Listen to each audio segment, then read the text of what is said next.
চট্টগ্রামবাসী এবং সারা দেশ ১৯ বছর পর সেই ঐতিহাসিক প্যারেড মাঠে আবার শুরু হচ্ছে তাফসিরুল কোরআনের মাহফিল। আর এই মাহফিলের সবচেয়ে বড় আকর্ষণ হয়ে থাকছেন প্রিয় ইসলামিক চিন্তাবিদ ডক্টর মিজানুর রহমান আজহারী। এই মাহফিল কেন এত গুরুত্বপূর্ণ এবং কেন এটিকে ঘিরে সবার মধ্যে এতটা উত্তেজনা, জানতে হলে ভিডিওটি শেষ পর্যন্ত দেখুন। দর্শকগণ, ঐতিহাসিক প্যারেড ময়দান, এক সময় যেখানে তাফসির মাহফিল মানেই ছিল দেলোয়ার হোসেন সাঈদীর বয়ান, কিন্তু তার মৃত্যুর পর এবারই প্রথম এখানে অনুষ্ঠিত হতে যাচ্ছে এই আয়োজন। ইসলামী সমাজ কল্যাণ পরিষদ এবার আয়োজন করছে ২৭ থেকে ৩১ জানুয়ারি ৫ দিনব্যাপী এক মহাসমাবেশ। আর মাহফিলের শেষ দিনে থাকছেন বর্তমান প্রজন্মের অন্যতম প্রিয় বক্তা ডক্টর মিজানুর রহমান আজহারী।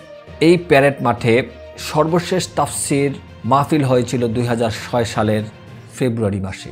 এরপর নানা রাজনৈতিক টানাপোড়েন আর প্রশাসনিক নিষেধাজ্ঞার কারণে মাহফিল বন্ধ হয়ে যায়।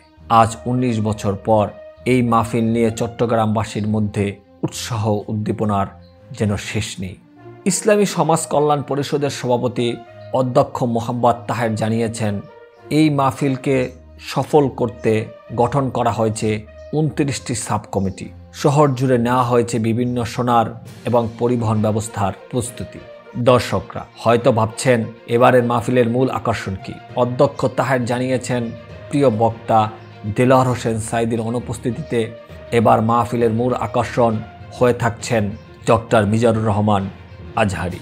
এই প্রখর মেধাবী তরুণ ইসলামিক চিন্তাবিদ শুধুমাত্র বাংলার নয়, বিভিন্ন ভাষায় তার বক্তব্য উপস্থাপনের মাধ্যমে সারা বিশ্বেই জনপ্রিয়। এবারের মাহফিলে নিরাপত্তা এবং ব্যবস্থাপনার জন্য প্রয়োজনীয় সব উদ্যোগ নেওয়া হয়েছে। নারী শ্রোতাদের জন্য আলাদা বসার ব্যবস্থা করা হয়েছে।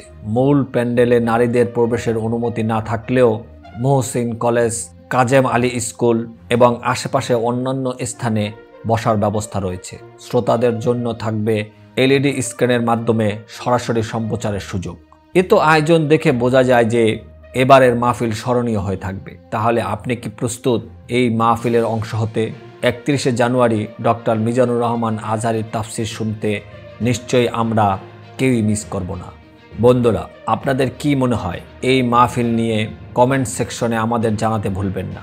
আর যদি ভিডিওটি ভালো লাগে তাহলে লাইক করুন, শেয়ার করুন এবং আমাদের চ্যানেল আপডেট বাংলা সাবস্ক্রাইব করতে ভুলবেন না। নতুন আপডেট নিয়ে আবারও হাজির হব। ততক্ষণ পর্যন্ত ভালো থাকুন, সুস্থ থাকুন। আল্লাহ হাফেজ।